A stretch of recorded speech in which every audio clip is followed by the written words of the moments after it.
Hey everyone, welcome back to our podcast, Hey English. This is episode number 8. I'm Philip, your co host. And I'm Sarah. We're excited to have you with us today. We've got a fun and practical topic lined up: shopping and bargaining. That's right, Sarah.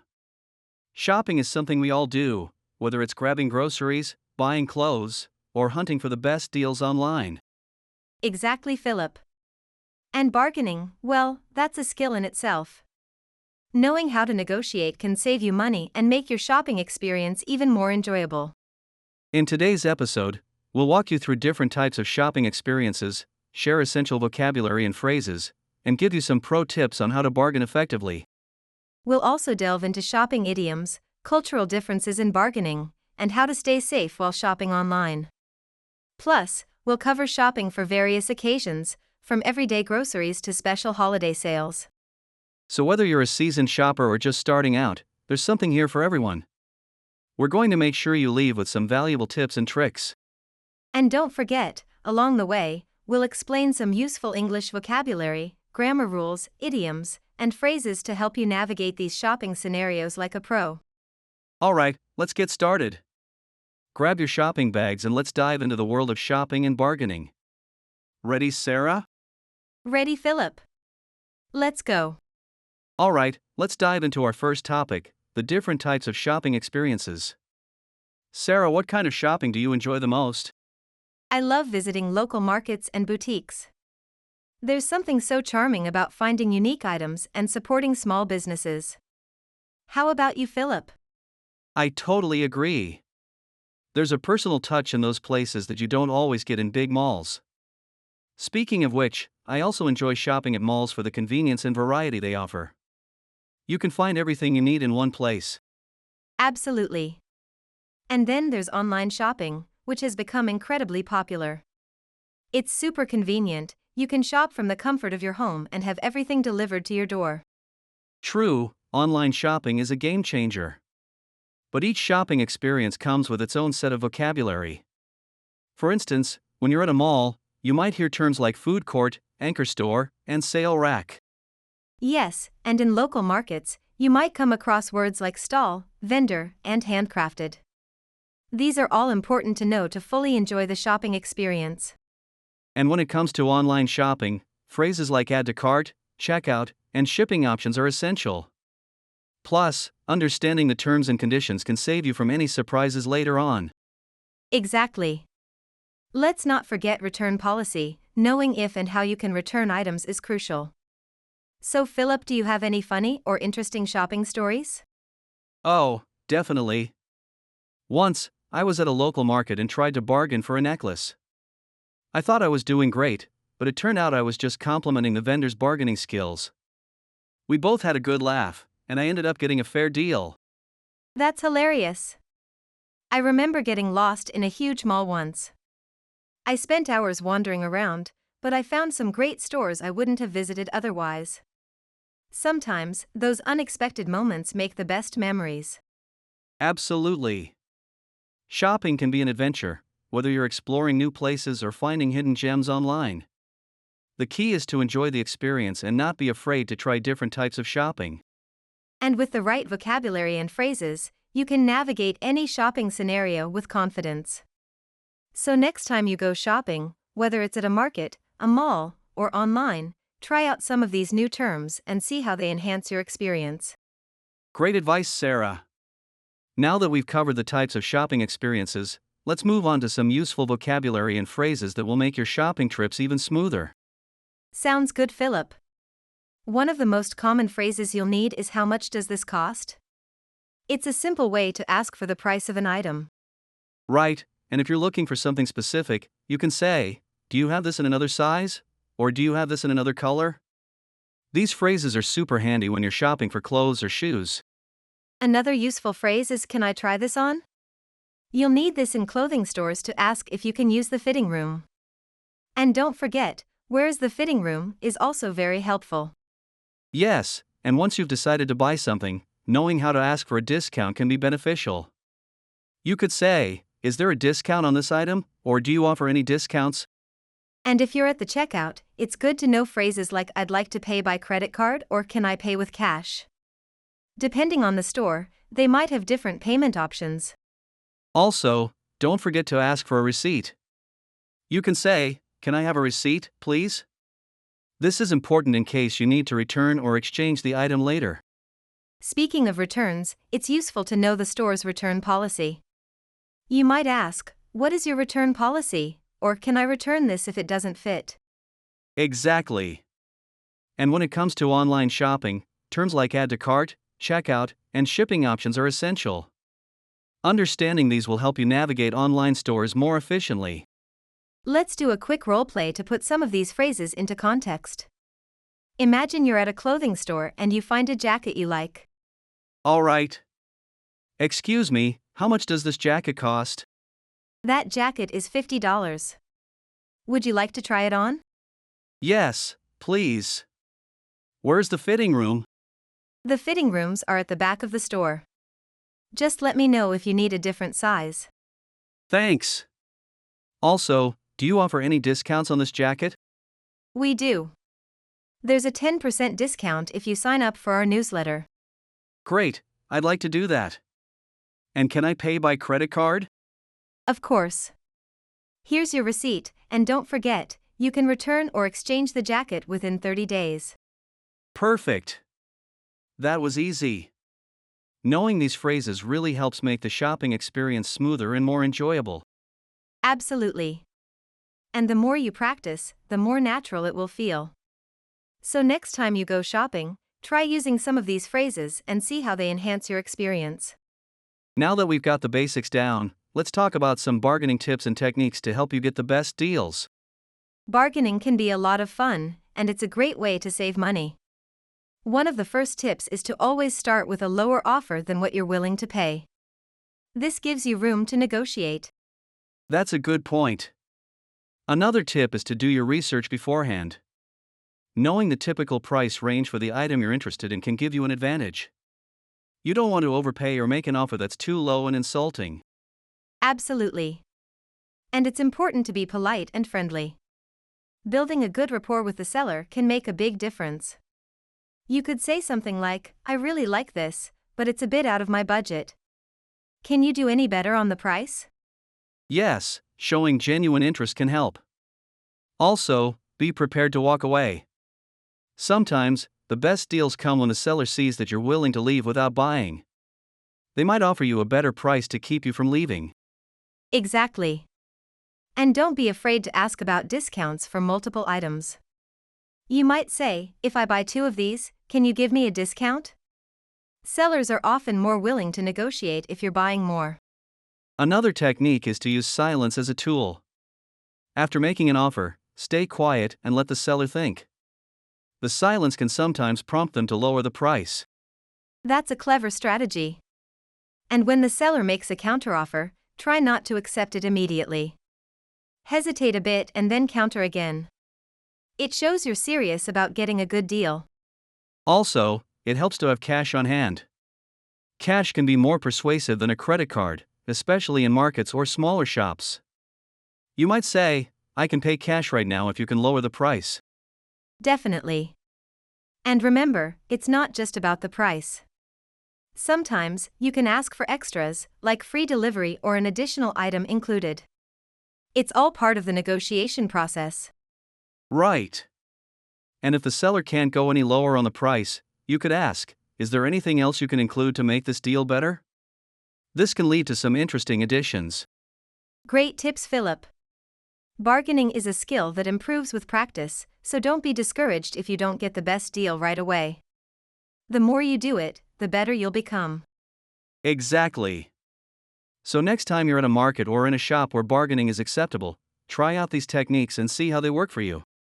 Next, let's talk about some fun and useful shopping idioms and expressions.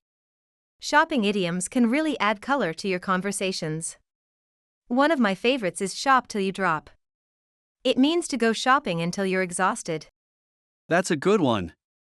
Another common idiom is window shopping. This means looking at items in stores without intending to buy anything. It's like browsing just for fun. Exactly. And then there's a bargain hunter, which refers to someone who is always looking for the best deals and lowest prices. I think we all have a bit of a bargain hunter in us. For sure. Another interesting expression is costs an arm and a leg, which means something is very expensive. You might say, that designer handbag costs an arm and a leg. That's a great one.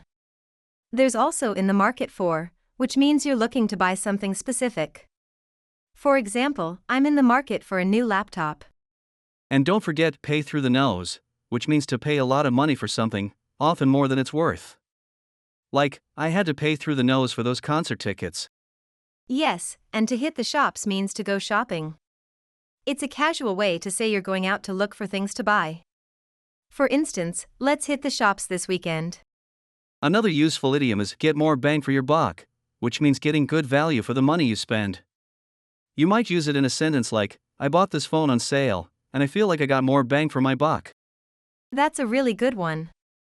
And then there's buyer's remorse, which is the feeling of regret after making a purchase. It happens to the best of us. Definitely. Idioms like these can make your conversations more engaging and expressive. They're fun to use and help convey exactly what you mean. So next time you're talking about shopping or out there hitting the shops, try using some of these idioms. They'll add a little flair to your English. Alright, that was a lot of fun. Now, let's talk about something really interesting, cultural differences in shopping and bargaining. This is such a fascinating topic. Shopping and bargaining practices can vary widely from one culture to another. For instance, in many Asian countries, bargaining is a common and expected part of shopping at markets. That's true. In places like India, China, and Thailand, bargaining is almost an art form. Vendors expect you to haggle, and it's a friendly negotiation. On the other hand, in Western countries, like the US or the UK, bargaining is less common in regular stores but can be found in markets or when buying second-hand items. Exactly. It's important to know the cultural norms before you start bargaining. In some cultures, not bargaining can be seen as a missed opportunity, while in others, it might be seen as rude or unusual. For example, in Japan, bargaining isn't typically done in stores, but you might find it in flea markets. That's a great point. Another interesting cultural difference is the concept of fixed prices. In many European countries, prices in stores are fixed and not open to negotiation. However, during sales or at local markets, you might still have a chance to haggle a bit.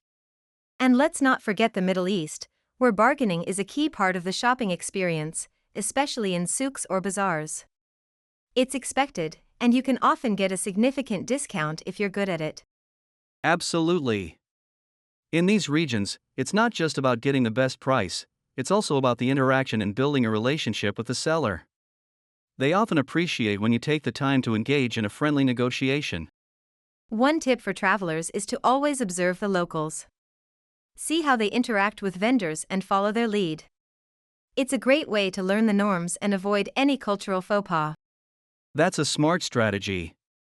Also, learning a few key phrases in the local language can go a long way. Even a simple "how much?" or "can you give me a discount?" in the local language shows respect and can make the bargaining process smoother. Definitely. And remember, always be respectful and polite. Bargaining should be a friendly interaction, not a confrontation. Smiling and showing appreciation for the seller's items can create a positive atmosphere. And if you're unsure about whether bargaining is appropriate, you can always ask. Something like, "Is it okay to bargain here?" can help you navigate unfamiliar shopping environments without offending anyone. Great advice, Philip. Shopping and bargaining can be such enriching experiences, especially when you understand and respect the cultural nuances. So true. And with these tips, you can confidently explore markets and shops around the world, enjoying the unique experiences each culture has to offer. Next up, let's talk about shopping for different occasions and how the approach might change depending on what you're shopping for. That's a great idea, Philip. Different occasions definitely call for different shopping strategies. Let's start with everyday shopping, like groceries. It's all about making a list and sticking to it to avoid impulse buys. Absolutely. And if you're shopping for a special occasion, like a birthday or anniversary, it's important to consider the preferences of the person you're buying for. Personalizing your gift can make it extra special. Exactly.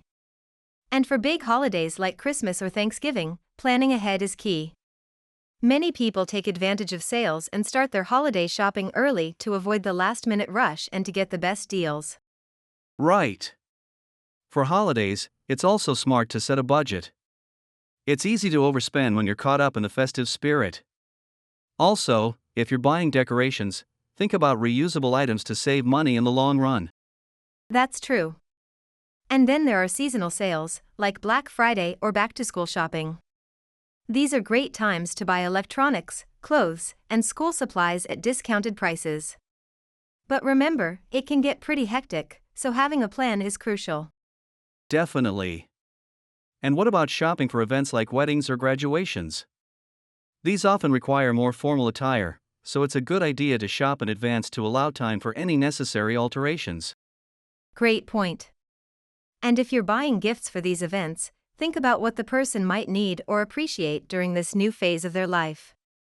Practical gifts can be very thoughtful and appreciated. For sure.